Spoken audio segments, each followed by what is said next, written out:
آپ رضی اللہ تعالیٰ عنہ نے فتول غیب میں جتنی باتیں ارشاد فرمائی ہیں تقریباً 80 کے قریب مقالہ جات ہیں. ایک جگہ پہ آپ فرماتے ہیں ارد بالدون. 2 لفظ ہیں قبلہ.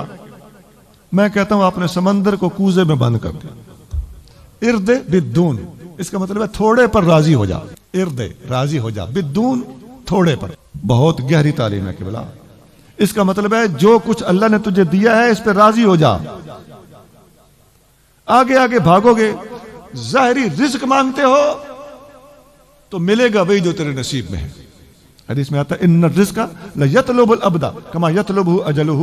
رزق بندے کو یوں تلاش کرتا ہے جیسے اس کی موت اس کو تلاش کرتی ہے. تو پھر کوجی حرکتیں کیوں کرتے ہو؟ پھر گھٹیا حرکتیں کیوں کرتے ہو؟ پھر نذرانے مانگتے کیوں ہو؟ پھر نذرانوں پہ نظر کیوں رکھتے ہو؟ پھر تقریر کے لیے یا کچھ کلام پڑھنے کے لیے مکہ کیوں کرتے ہو؟ مالک دینا چاہے گا تو دے دے گا، نہیں چاہے گا تو تیرا رزق تو بڑھا نہیں سکتا اور تیرا رزق کوئی اور گھٹا نہیں سکتا. بھج بھج تھکا بھراں کل آوے، جو کچھ لکھیا ہوا کچھ آوے. رزق مل کے رہے گا. حضرت حکیم بن حزام رضی اللہ تعالیٰ عنہ صحابی ہیں، حدیث بخاری میں ہے. آپ رضی اللہ تعالیٰ عنہ نبی کریم صلی اللہ علیہ وسلم سے کچھ مدد مانگی، حضور نے عطا فرما دی. پھر مدد مانگی، حضور نے عطا فرما دیا.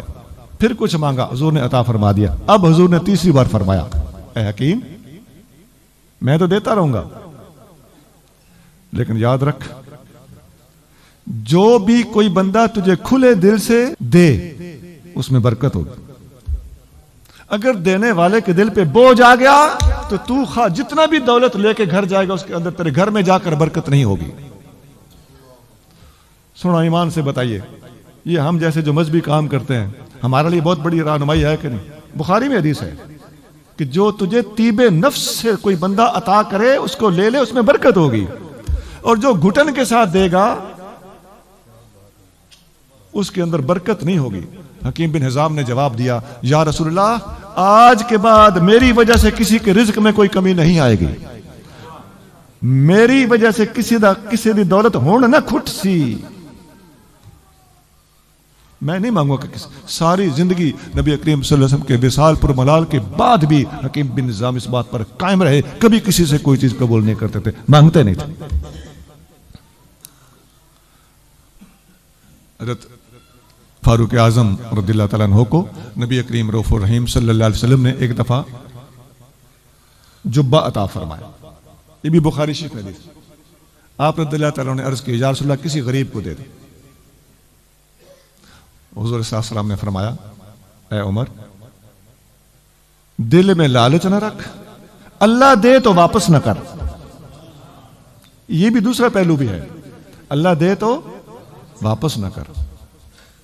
تو دونوں باتیں پتہ چل گئی کہ مانگنا، خود مانگنا حکیم بن حزام والی حدیث سے منع ہو گیا، اور اگر اللہ دلائے تو اس کو رد نہ کرنا فاروق اعظم والی حدیث سے ثابت ہو گیا. دونوں حدیثیں بخاری شریف میں. تو ہمارے لیے اصول فراہم ہو گیا. وہ جو بات میں غوث پاک رضی اللہ تعالیٰ عنہ کی کہہ رہا تھا ارد بالدون، تھوڑے پہ راضی ہو جا.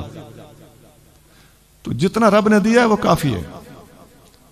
میں نے ایک صوفی کا قول پڑھا ہے، لاہور کے رہنے والے تھے، فوت ہو چکے ہیں. وہ لکھتے ہیں خوش نصیب وہ نہیں جس کا نصیب اچھا ہو، خوش نصیب وہ ہے جو اپنے نصیب پر راضی ہے، وہ خوش نصیب. حدیث شریف میں آتا ہے، یہ بھی بخاری شریف میں حدیث. ایوب علیہ السلام ایک دفعہ غسل فرما رہے تھے. آپ واش روم میں غسل فرما رہے ہیں، باتھ روم میں، تو اوپر سے سونے کی ٹڈیاں جو ہوتی ہیں نا، جراد، جو ٹڈی، وہ جو ایک فصلوں کو کھاتی ہے ٹڈی، وہ گھوڑے آر ہوتی ہے، وہ ٹڈیاں گرنا شروع ہو گئی. وہ سونے کی بنی ہوئی تھی. تو آپ نے کپڑا لے کے پکڑ کے اس میں ڈالنی شروع کر دی. بخاری شریف میں حدیث. اللہ نے وہی فرمایا، اللہ کے نبی تھے، اے میرے پیارے ایوب آپ کو میں نے رزق تھوڑا دیا ہوا ہے کہ آپ ان کے پیچھے پڑ گئے. آپ نے عرض کے باری تعالیٰ میں سب سمجھ رہا ہوں کہ آپ نے مجھے بڑا کچھ دیا، میں ان کی محتاجی کوئی نہیں ہے، لیکن برکت آپ کی طرف سے آئے تو میں اسے چھوڑوں کیسے؟